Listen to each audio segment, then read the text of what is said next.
जय हिंद प्यारे साथियों। आज की अपनी वीडियो होने वाली है मोस्ट इम्पॉर्टेंट टॉपिक हड़प्पा सभ्यता, जिसे हम सिंधु सभ्यता के नाम से भी जानते हैं। यहाँ से हर एग्ज़ाम में क्वेश्चन पूछे जाते हैं, तो इस वीडियो में जितने भी इम्पॉर्टेंट क्वेश्चन हो सकते हैं उनको मैंने शामिल करने का प्रयास किया है। जो क्वेश्चन इस वीडियो में रह जाएंगे उनके लिए नेक्स्ट वीडियो पार्ट 2 ज़रूर आपके लिए लेकर आएंगे हम। यह वीडियो बहुत ही ज़्यादा इम्पॉर्टेंट है अगर आप किसी भी एग्ज़ाम की तैयारी कर रहे हो। तो चलिए स्टार्ट करते हैं अपने फर्स्ट क्वेश्चन से, और क्वेश्चंस के साथ साथ हम कुछ महत्वपूर्ण तथ्यों के बारे में भी जानकारी प्राप्त करेंगे। पहला क्वेश्चन हमारा दिया हुआ है, हड़प्पा सभ्यता का सर्वाधिक मान्यता प्राप्त काल कौन सा है। यहाँ पर आपको एक बात ध्यान रखनी है, यहाँ कहा गया है सर्वाधिक मान्यता प्राप्त काल कौन सा है, तो आंसर सही हो जाएगा ऑप्शन नंबर सी, 2500 ईस्वी पूर्व से 1750 ईस्वी पूर्व। ये सर्वाधिक मान्यता प्राप्त काल है। देखते हैं अपना नेक्स्ट क्वेश्चन। नेक्स्ट क्वेश्चन के चलने से पहले हम लोग कुछ महत्वपूर्ण तथ्यों के बारे में जानकारी प्राप्त कर लेते हैं। पहला है हमारा, हड़प्पा सभ्यता की सर्वाधिक मान्यता प्राप्त जो तिथि है वो 2500 ईस्वी पूर्व से 1750 ईस्वी पूर्व मानी जाती है। हड़प्पा सभ्यता कांस्य युगीन सभ्यता थी, ये बात भी आपको याद रखनी है। एग्जाम में यहाँ से क्वेश्चन पूछा जाता है कि हड़प्पा सभ्यता किस युग की सभ्यता थी, तो आपको वहाँ टिक करना है कांस्य युगीन सभ्यता थी। हड़प्पा सभ्यता का विस्तार पंजाब, राजस्थान, गुजरात, उत्तर प्रदेश, हरियाणा, सिंध और बलूचिस्तान तक विस्तृत था, ये भी बात आपको याद रखनी है। हड़प्पावासी कपास के उत्पादन में सर्वप्रथम थे, ये बात आपको याद रखनी इंपॉर्टेंट है। तो हमारा हड़प्पा सभ्यता के सर्वप्रथम खोजकर्ता की बात करें तो दयाराम साहनी जी, जिन्होंने हड़प्पा सभ्यता की खोज 1921 ईस्वी में की थी। हड़प्पा काल के लोग मोहरों के निर्माण के लिए सेल खड़ी का प्रयोग करते थे। कई बार एग्जाम में क्वेश्चन आया है कि हड़प्पा सभ्यता में जो मोहरें प्रयोग होती थी उन किसकी बनी होती थी, तो सही आंसर हो जाएगा यहाँ पर सेल खड़ी से बनी होती थी। कपास उत्पादन सर्वप्रथम हड़प्पा वासियों ने ही प्रारंभ किया, ये बात आपको याद रखनी है।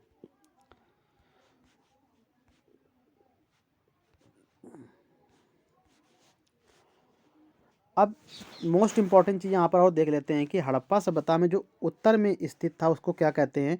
उत्तर में स्थित था मांडा, जो जम्मू में स्थित था चिनाब नदी के तट पर। और दक्षिण की बात करें तो दैमाबाद, दक्षिण में स्थित स्थल था दैमाबाद, महाराष्ट्र गोदावरी नदी के तट पर। पूर्व में आलमगीर, पूर्व उत्तर प्रदेश हिंडन नदी के किनारे स्थित स्थल था।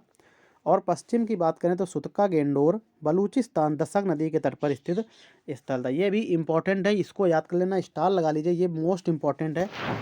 पूछ लेता है कि उत्तर में स्थित स्थल का नाम बताइए, तो वहाँ पर ये मांडा आपको जम्मू कश्मीर चिनाब नदी के तट पर स्थित, इसको आपको टिक करना पड़ेगा। ये चारों पॉइंट बहुत ही ज़्यादा इंपॉर्टेंट हैं, आपको इनको याद कर लेने हैं। और साथ ही चाहें तो आप नोट्स बनाते हुए भी चलें, या फिर वीडियो को रोक करके अब स्क्रीनशॉट भी लेते हुए चलें।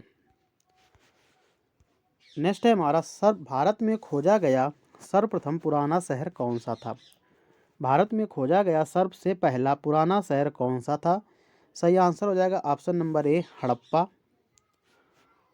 इंपॉर्टेंट पॉइंट्स है यहाँ पर, हड़प्पा वासी लोहे से परिचित नहीं थे। वहाँ पर आपको क्वेश्चन मिलेगा हड़प्पा वासी किस धातु से परिचित नहीं थे। 4 ऑप्शन होंगे जिसमें लोहा भी उसमें रखा होगा, उसको आपको टिक करना है। नेक्स्ट है हमारा, सिंधु सभ्यता की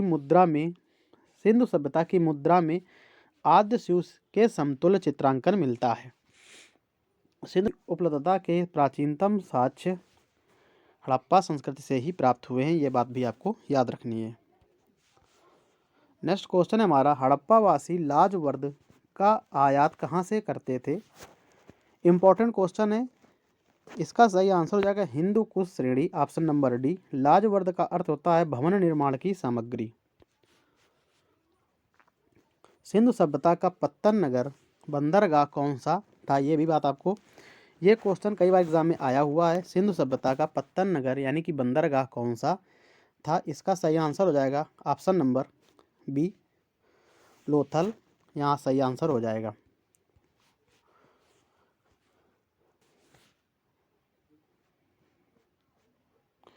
हड़प्पा सभ्यता से इंपॉर्टेंट बिंदु हैं, सिंधु सभ्यता के बंदरगाह कौन कौन से हैं।